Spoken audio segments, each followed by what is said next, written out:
Welcome, welcome. It's the Jill on Money Show. It's Saturday, October 7th, and we are here trying to help you make better financial decisions, but also we like to bring you smart guests that will help you improve yourselves. Now, today we have someone who's doing just that. His name is Matt Abrams, and he has written a book that I was very happy to actually blurb. It's called Think Faster, Talk Smarter. And the subtitle will really resonate with many people. How to speak successfully when you're put on the spot. I just really like this guy because I met him through a friend of mine. He's a Stanford University lecturer. He's got a podcast. And this book does speak to so many of the people out there. I'm not one of them. I'm just lucky. But, it basically helps you answer a whole host of questions like, how do you answer a question that you don't have the answer for? Or how do you avoid blanking out when you're speaking? Or how do you get out of a conversation you don't want to be in? I don't know. It's like a very practical book, both in your real life, in your professional life. I think you're really going to like it. So here is the first part of our interview with Matt Abrams. Can we just talk about what your day job is first? Because you are a professor at Stanford University, which I've heard of, the Graduate School of Business. So, Matt, tell us a little bit about who you are. First of all, where are you from originally? So I'm from the San Francisco Bay Area, a small little town tucked away in the foothills right before you go over to Santa Cruz. And I do lecture at Stanford's Graduate School of Business. I'm starting my 13th year. I teach strategic communication, and I host their podcast, Think Fast, Talk Smart, and just try to help people feel more comfortable and confident in how they communicate. How'd you get into this? It's an interesting question. When I was a little boy, like 7 or 8, I had 2 fundamental experiences that got me just fascinated by communication. I'll tell you just one quickly. My mother one weekend got so frustrated with my brother and me for all the stuff that we had just lying around. So we had a garage sale, and I grew up in a community where there were lots and lots of garage sales every weekend. And my mother instructed us to spell the word garage wrong on all of our signs. And if you insert a B in the middle of garage, you get garbage. So while all of our neighbors were having yard and garage sales, we were having a garbage sale. And we sold more stuff than anybody that weekend. And to this day, my mother maintains it's because the word garbage stood out from all the other signs. I think people thought we were stupid and they'd get a good deal. But regardless, I learned at that young age that words and how you communicate can really influence people. And I've been fascinated by that ever since. So a lot of people will say things to me about, the fact that I go on live TV and I just talk. And they're like, I could never do that. Why can't most people do that? Well, for one thing, we're very concerned about making mistakes. We want to look good and we want to do it right, whatever right is. And that puts a tremendous amount of pressure on ourselves. I often try to disabuse people of that. There is no right way to communicate. There are better and worse ways.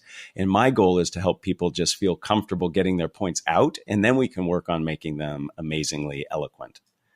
And what do you think is the barrier? Because, there are things that happen when you get nervous. And it can be, I'm not talking about going on network television, but it could be nervous about someone said to me recently, I was at a cocktail party and I was with all of these people who had jobs and I'm at home with my kids. And as a result, I felt so anxious when everybody started talking about what they do for work. Actually, it was a man. So, it was funny because he said to me, he's like, they kind of look at my wife and they think she's at home. I'm at home. And then I have this whole anxiety attack. And he says, I literally start sweating. Does that sound like a familiar story to you? Oh, absolutely. I hear stories like this all the time. We want to come off as confident and competent people. And we often find ourselves in circumstances and situations that really test us. Somebody asking a question, making small talk, as you mentioned, somebody asks for feedback, or we make a mistake and we have to recover. All of these situations put our credibility, our competence on the line. And that's what makes many of us very, very uncomfortable. The good news is with a little bit of practice and work, you can be very comfortable in those circumstances. And I know it sounds a little counterintuitive that you can actually prepare and practice to be spontaneous, but athletes and jazz musicians and the like do that all the time. So let's talk about it. What do we do? How do we prepare to be spontaneous? Which I love that notion. Yeah, thank you. So I think there are several steps we can do. The book identifies a 6-step methodology that I've been teaching for a long, long time. The first 4 steps are all about mindset. And that has to do with managing your anxiety, reframing the circumstances, not a threat, but an opportunity, devaluing getting it right. It's more about connection than perfection. And then listening is a critical component of being an effective communicator. You know that in the work you do. Listening is critical. The second phase is messaging. How do I actually structure messages in a way that are concise, clear, and compelling? And then finally, how do you be focused so your messages are precise and concise?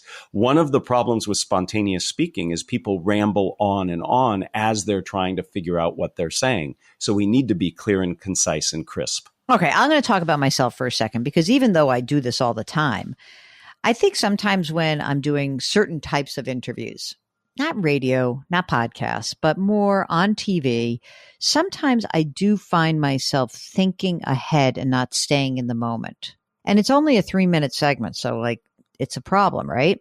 How can we help ourselves stay in that moment so that we're not saying to ourselves, oh, I have to get to that. I have to make sure I speak to the graphic. I have to do this. So what is it that we can do to calm ourselves down a little bit? Several things. First and foremost, taking deep belly breaths. Like if you've ever done yoga or Tai Chi or Qigong, these deep belly breaths can slow down that autonomic nervous system. So you're not competing against yourself, focused internally on how fast your heart is beating or how much you're shaking. So if we can calm down the anxiety, that helps. Second, remind yourself in that moment when you're interviewing or you're engaged in small talk or you're giving feedback, the most important thing you can do in that moment is listen and pay attention so that you can respond appropriately. We often listen just enough to get the gist of what the person is saying, and then we race ahead and think about all the things we have to do. If you focus on what the person is saying, what's the bottom line? What's the key takeaway from what they're saying? That forces you to be more focused and ultimately serve the purpose that you're having in that moment, to interview the person, to get the information out, etc. So managing anxiety, being present through listening, and reminding yourself that you are in service of the moment and of the person you're talking to and the audience you might have in front of you. It's not about you in that moment. How do you feel about just the spoken voice versus the video voice, right? Because there are times when you're on the phone and there's a whole habit that people have created around communicating, especially work-wise, on the phone. And then we get Zoom. And then there's this video component. So when you're helping people talk with a video component, what else do you add to that list of ways to focus? Because personally, I think it's incredibly distracting. I much, much, much prefer spoken word, direct, because that way I can almost shut my eyes and listen and not be distracted. But when there's a Zoom and let's say there's 8 people on the Zoom, it's hard not to wander around that screen. What can we do to minimize that? So I think, Jill, you're showing your age, and I feel the same way you do. The younger generation, it's all about the video. It's all about the screen. And so there's definitely a divide there. But I feel the same way you do. We grew up being used to just hearing people, not seeing them when we were remote. What I encourage everybody to do is when you are communicating, you are in service of the audience you're communicating to.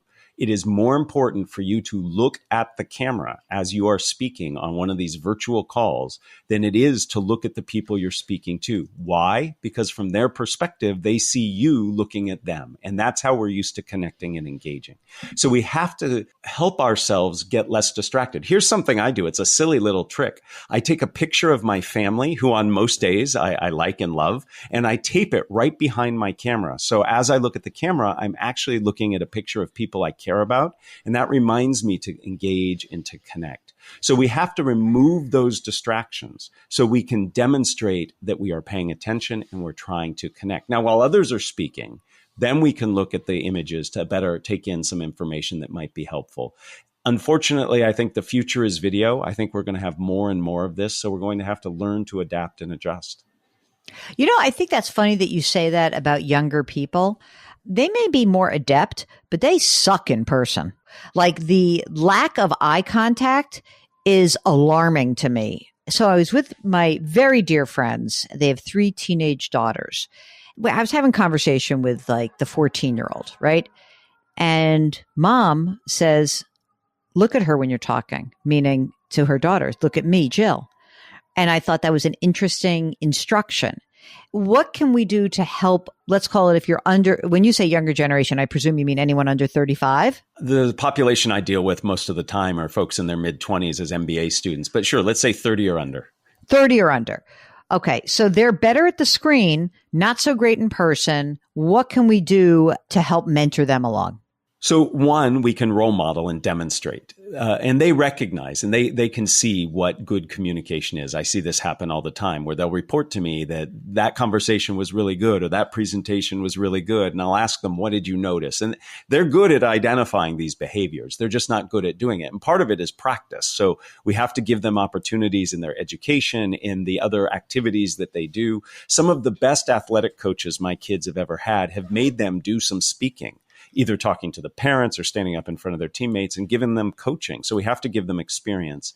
And we also have to recognize that COVID did a number on a lot of these younger folks. And they literally learned in front of a screen where they were asked to multitask and do lots of things like look at what the teacher's drawing, et cetera. So we have to bring them back from that and say where connection happens is in the way that we look, the way that we listen, and the way that we convey ourselves through our body.